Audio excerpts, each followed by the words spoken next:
વિદ્યાર્થી મિત્રો, અમારી યુટ્યુબ ચેનલ ટીચિંગ મેથ્સ એલજીમાં આપનું હાર્દિક સ્વાગત છે। જો અમારી ચેનલને સબસ્ક્રાઇબ કરવાની બાકી હોય તો જલ્દીથી સબસ્ક્રાઇબ કરી દેજો, જેથી તમને જે નવી નવી અપડેટ આવે છે તે અપડેટ મળતી રહે। વિભાગ 1 માનસિક યોગ્યતા કસોટી એટલે કે પ્રશ્ન નંબર 1 થી 40 જે 1 થી 40 પ્રશ્નો પૂછાય છે તે માનસિક યોગ્યતાના હોય છે અને તેના માટે 50 ગુણ આપવામાં આવે છે। જે પ્રશ્નો આવે છે તેમાં બધા પ્રશ્નો જે આપવામાં આવે છે તે તમામ આકૃતિઓમાં જ હોય છે અને તેના 10 પ્રકારે આકૃતિઓ આપવામાં આવે છે। માનસિક યોગ્યતા પરીક્ષાના પ્રશ્નપત્રમાં નીચે મુજબ 10 પ્રકારના પ્રશ્નો પૂછી શકાય છે। અહીં પ્રશ્ન પ્રકારોના ક્રમ જુદા પણ હોઈ શકે છે। તો અહીં જે 10 પ્રશ્ન પ્રકારો આપેલા છે તે દરેકમાં 4 પ્રશ્નો આપવામાં આવે છે અને આ રીતે 40 પ્રશ્નો પૂછવામાં આવે છે। તમામ પ્રશ્નો આકૃતિઓમાં જ આપેલા હોય છે। પ્રકારો આપણે જોઈશું। 10 પ્રકારોમાં કઈ રીતે પ્રશ્નો પૂછાતા હોય છે। તો પ્રથમ જે પ્રકાર છે કે અસમાન ભિન્ન આકૃતિઓ શોધો। આ રીતના 4 પ્રશ્નો આપવામાં આવે છે। આબેહુલ એટલે કે સમાન આકૃતિ નક્કી કરો। આ રીતે 4 પ્રશ્નો આપવામાં આવે છે। આકૃતિ પૂર્ણ કરો। આ રીતે 4 પ્રશ્નો આપવામાં આવે છે। ક્રમિક આકૃતિ શોધો। આ રીતે 4 પ્રશ્નો આપવામાં આવે છે। સમાન સંબંધ આકૃતિ નક્કી કરો। આ રીતે 4 પ્રશ્નો આપવામાં આવે છે। ભૌમિતિક રચના પૂર્ણ કરો। આ રીતે 4 પ્રશ્નો આપવામાં આવે છે। દર્પણ પ્રતિબિંબ આકૃતિ શોધો। આ રીતે 4 પ્રશ્નો આપવામાં આવે છે। પેપર કટિંગ અને ફોલ્ડિંગથી રચાતી આકૃતિઓ શોધો। આ રીતે 4 પ્રશ્નો આપવામાં આવે છે। ટુકડાઓ જોડી આકૃતિ નિર્માણ કરો। આ રીતે 4 પ્રશ્ન પૂછવામાં આવે છે। છુપાયેલા કોયડા સમસ્યા આકૃતિ શોધો। આ રીતે 4 પ્રશ્ન પૂછવામાં આવે છે। એટલે કે જે 10 પ્રકાર છે પ્રશ્ન પ્રકારો તે તમામમાં 4 પ્રશ્નો પૂછવામાં આવે છે। એટલે કે 40 પ્રશ્નો માનસિક યોગ્યતા કસોટીના આપવામાં આવે છે અને તેના માટે 50 ગુણ રાખવામાં આવ્યા છે। હવે સૌપ્રથમ આપણે પ્રશ્ન પ્રકાર જે 1 છે અસમાન આકૃતિ શોધો તેના વિશે વધુ માહિતી મેળવીશું। એટલે વિદ્યાર્થી મિત્રો તમને વધુ ખ્યાલ આવશે કે કેવા પ્રશ્નો પૂછાય છે। પ્રશ્ન પ્રકાર 1 અસમાન એટલે કે ભિન્ન આકૃતિ શોધો। તો અહીં જે નમૂનાના પ્રશ્નપત્ર આપેલા છે તે નમૂનાના પ્રશ્નો જોઈશું એટલે તમને વધુ ખ્યાલ આવશે અને સૂચના પણ વાંચીશું। તમે વિદ્યાર્થી મિત્રો ધ્યાનપૂર્વક વિડીયો જોશો તો જ તમને વધુ માહિતી મળશે। વિદ્યાર્થી મિત્રો સૌપ્રથમ આપણે સૂચના વાંચીશું। એટલે કે નીચેના પ્રત્યેક પ્રશ્નમાં 4 આકૃતિઓ A, B, C અને D આપવામાં આવી છે। આ 4 આકૃતિઓમાંથી 3 આકૃતિઓ કંઈક અંશે સમાન છે તથા એક આકૃતિ અસમાન છે એટલે કે ભિન્ન છે એટલે કે જુદી છે। અસમાન આકૃતિ શોધો અને જે આન્સર આવે છે તેના ઉપર આપણે રાઉન્ડ કરવાનું હોય છે। તો પ્રશ્ન 1 પૂછવામાં આવે છે। તો અહીં 4 ઓપ્શન આપેલા છે A, B, C અને D। તો 4 આકૃતિઓ આપેલી છે। તો 4 આકૃતિમાં અસમાન એટલે કે જુદી પડતી આકૃતિ કઈ છે? તો એ આપણે સ્પષ્ટીકરણ કરેલું છે કે D નંબરની આકૃતિ જુદી પડે છે। કારણ કે અહીં જે તીર છે આ બધામાં તીર આપણે અંદરની બાજુ જોઈશું તો બધા વિરુદ્ધ દિશામાં હોય છે। જ્યારે આ D નંબરની આકૃતિ છે તેમાં આ તીર છે તે બંને એક જ દિશા તરફ છે એટલે આ રીતે અલગ પડે છે।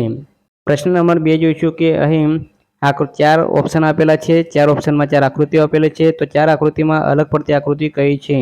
તો અહીં જવાબ પણ આપણને આપેલો છે કે C નંબરની આકૃતિ છે તે અલગ પડે છે। તો આપણને ખ્યાલ હોવો જોઈએ કે કઈ રીતે અલગ પડે છે। તો એ જોઈશું કે અહીં મોટી આકૃતિ છે બહારની બાજુ એમાં 3 રેખાખંડ આપેલા છે અને અંદરની બાજુની જે આકૃતિ બની છે તે 5 રેખાખંડથી બનેલી છે। તેવી જ રીતે બીમાં 2 રેખાખંડ વધુ છે। તેવી જ રીતે અહીં બીમાં જે બહારની આકૃતિ છે તે 5 રેખાખંડથી બનેલી છે, જ્યારે અંદરની નાની આકૃતિ છે તે 7 રેખાખંડથી બનેલી છે એટલે કે 2 રેખાખંડ વધુ છે। તેવી જ રીતે અહીં D નંબરની આકૃતિ ચોરસ એટલે કે 4 રેખાખંડથી બનેલી છે। અંદર ષટકોણ આપેલો છે એટલે કે 6 રેખાખંડથી બનેલો છે એટલે કે 2 રેખાખંડ વધુ છે। જ્યારે જે C નંબરની આકૃતિ છે તેમાં 1, 2, 3, 4, 5, 6 ષટકોણ આપેલો છે એટલે કે 6 રેખાખંડ હોય છે। તો અંદરની આકૃતિ અષ્ટકોણ હોવી જોઈએ એટલે કે 8 બાજુઓ હોવી જોઈએ, પરંતુ અહીં અંદર 4 બાજુ જ આપેલી છે એટલે કે આ જે C નંબરની આકૃતિ છે તે આ રીતે અલગ પડે છે। એટલે આપણો સાચો જવાબ છે C। આ રીતે વિદ્યાર્થી મિત્રો અસમાન એટલે કે ભિન્ન આકૃતિ શોધવાની હોય છે। પ્રશ્ન નંબર 3માં આપેલો છે કે અહીં 4 ઓપ્શન આપેલા છે। 4 ઓપ્શનમાંથી કઈ આકૃતિ અલગ પડે છે? તો અહીં પણ જવાબ આપેલો છે કે C નંબરની આકૃતિ અલગ પડે છે। એનું સ્પષ્ટીકરણ પણ કરેલું છે કે આકૃતિ C રદ કરતા આપણે આકૃતિ બાદ કરતા પ્રત્યેક આકૃતિ બહારની રચના અને અંદરની રચના સમાન છે। તો અહીં જોઈશું કે 4 ઓપ્શન આપેલા છે। તો 4 ઓપ્શનમાં જો બહારની અને અંદરની આકૃતિ સમાન છે। અહીં પણ બહારની અને અંદરની આકૃતિ સમાન છે। અહીં પણ બહાર અને અંદરની આકૃતિ સમાન છે। જ્યારે C નંબરમાં બહાર અને અંદરની આકૃતિઓ જુદી પડે છે. એટલે કે આ રીતે પ્રશ્ન સી ઓપ્શન સી અલગ પડે છે. એટલે આપણો સાચો જવાબ છે સી. પ્રશ્ન નંબર 4. તો એ 4 ઓપ્શન આપેલા છે. તો 4 ઓપ્શનમાં જે એ નંબરની આકૃતિ છે તે જુદી પડે છે. કેમ જુદી પડે છે? તો તેનું સ્પષ્ટીકરણ પણ અહીં કરેલું છે. આકૃતિઓની અંદરનો કર્ણ ઊભો દેખાય છે અને ચિહ્ન જે ગુણાકાર નીચેના ભાગમાં આવે છે. એ રીતે બધી જ આકૃતિઓને ફેરવો. આકૃતિ એ રદ કરતા પ્રત્યેક આકૃતિમાં જે ગુણાકારનું ચિહ્ન છે એ ઊભી રેખાની જમણી બાજુએ જોવા મળશે. તો જે ચિહ્ન છે તેને ફેરવતા એ બધું જમણી બાજુ જોવા મળે છે, પરંતુ આકૃતિ એમાં એ રીતનું આવતું નથી. એટલે આકૃતિ એ આ બીજી 3 આકૃતિથી અલગ પડે છે. એટલે કે આપણો સાચો જવાબ છે એ. તો અહીં પ્રશ્ન નંબર 5માં 4 ઓપ્શન આપેલા છે. તો 4 ઓપ્શનમાં સાચો જવાબ છે બી, કે બી નંબરની આકૃતિ અલગ પડે છે. કેમ અલગ પડે છે? તો એ પણ આપણને ખ્યાલ હોવો જોઈએ. કારણ કે જે કાળો ભાગ છે એ અહીં આકૃતિ બી રદ કરતા પ્રત્યેક આકૃતિવાળો કાળો ભાગ અર્ધવર્તુળને અડકેલો છે. તો કાળો ભાગ એ અડધા વર્તુળમાં આવેલો છે, કે આ અર્ધવર્તુળ છે તેને અડકેલો છે. જ્યારે અહીં કાળો ભાગ રહ્યો એ અર્ધવર્તુળને અડકેલો નથી અને નીચેની તરફ આવેલો છે. આ રીતે બે આકૃતિ અલગ પડે છે.